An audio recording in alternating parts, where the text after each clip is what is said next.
ગિરનાર પર્વત પર આવેલ અંબાજી શક્તિપીઠ ખાતે યોજાયેલ દારૂ નોનવેજ પાર્ટીના મામલે ફરિયાદ ભવનાથ પોલીસમાં દાખલ થઈ છે। કૃત્ય કરનાર 2 સગીર સહિત 4 સામે વધુ એક ફરિયાદ દાખલ થઈ છે। ભવનાથ પોલીસમાં ફરિયાદ દાખલ થતા વધુ તપાસ હાથ ધરવામાં આવી રહી છે। Story report by Prakash Dave, Junagadh. Avadbhai Khatana, Girnar तीर्थ रिक्शा एसोसिएशन प्रमुख। सोशियल मीडिया तेमज इलेक्ट्रिक मीडिया तेमज प्रेस मीडिया द्वारा एक मैं विडियो जोयो तो ए विडियो में अपना मां अंबाजीना मंदिर पर मांस मटन तेमज दारूनी पार्टी थाय छे एवो विडियो मारा ध्यान पर आव्यो।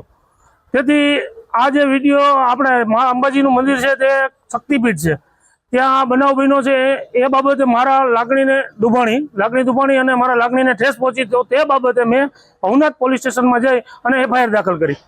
बराबर શું માંગણી છે તંત્રને મારે એક જ કહેવું છે કે જે દોષિતો છે એનો અંબાજી માતાજીના મંદિરમાં પ્રવેશ વર્જિત કરવામાં આવે, તેમજ માતાના મંદિરમાં શાસ્ત્રોક્ત વિધિ દ્વારા પવિત્ર કરવામાં આવે, તેમજ આ કોના દ્વારા માંસ અને દારૂ ત્યાં પહોંચાડવામાં આવ્યો છે તેની તટસ્થ તપાસ થાય, તેમજ જે લોકો માંસ અને દારૂ પહોંચાડ્યો છે તેની કોની સાથે જોડાયેલા છે તેની પણ તપાસ થાય।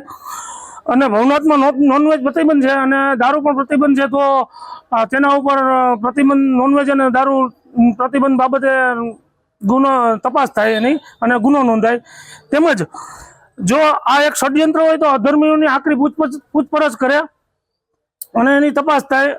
અને જો આ વિડીયોનું ફોરેન્સિક તપાસ કરી અને વિડીયોમાં એવું સાફ બોલે છે કે આ નોનવેજ ખાતો વિડીયો બંધ કરી દો અને આ વિડીયો કોકને મોકલવાની પણ કહે છે, તો કોને મોકલવાનું કહે છે એમાં તપાસ થાય એ અમારે તંત્ર પાસે મારી આશા છે।